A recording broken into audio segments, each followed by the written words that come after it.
देखो दर वृद्धि हो तो नाला 2.5 मास पर्यंत किंतु अति आवश्यक जो पड़ा तैल कंपानी मैंने दर वृद्धि आरंभ कले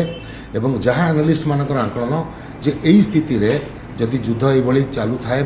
रहे ताले तैल कंपानी माने minimum 20 rupees per litre petrol diesel जदि दर वृद्धि न करती सी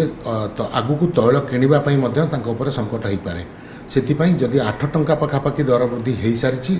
आहरी 12 टंका पर्यंत दर वृद्धि हबार एनालिस्ट मानकर आकलन होची। ओके तो सर बर्तमान आम देखी क्रूड ऑयल रे फ्लक्चुएशन देखा मिलूँ आज रेट कमी किंतु रेट बढ़िला एपटे कमी ना तो सर आशा करिबा कि आगु को रेट कमिबो ना 20 टंका हवा पर्यंत रेट बढ़ चली नहीं सबू डिपेंड करे माने हॉर्मुज प्रणाली फिटिबा उपरे से युद्धर स्थिति को लेकिन सबकिछ डिपेंड करिबो। आज जो क्रूड ऑयल दाम कमी एटा केवल गोटे आशा उपरे कमी जे ट्रंप जो अनाउंस करिसंती जे हमर ईरान सहित चुक्ति लास्ट स्टेज रे अछि फाइनल स्टेज को पहुँची से दर कोहल होईची जदि आउ थे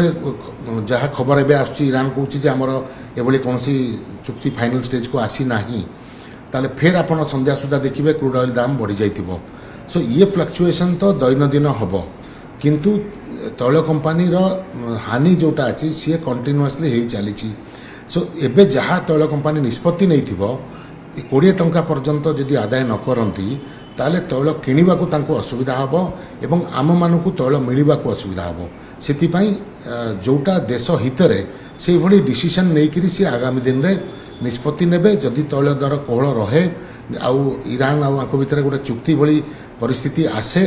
हॉर्मुज प्रणाली खोली जाए ताल तो दर वृद्धि बंद हो जाए एवं तैल दर स्थिर हो जाए अंतरराष्ट्रीय बजार में जदि स्थिर हो गला ताले वृद्धि न हो पारे किंतु आगामी दिन में दर ह्रास पाइबा टाइम लगे किंतु एबे मेंटली लोक प्रिपेयर हवा दरकार जे 20 टंका पर्यंत उभय पेट्रोल एंड डीजल बढ़ो निश्चित भाव में।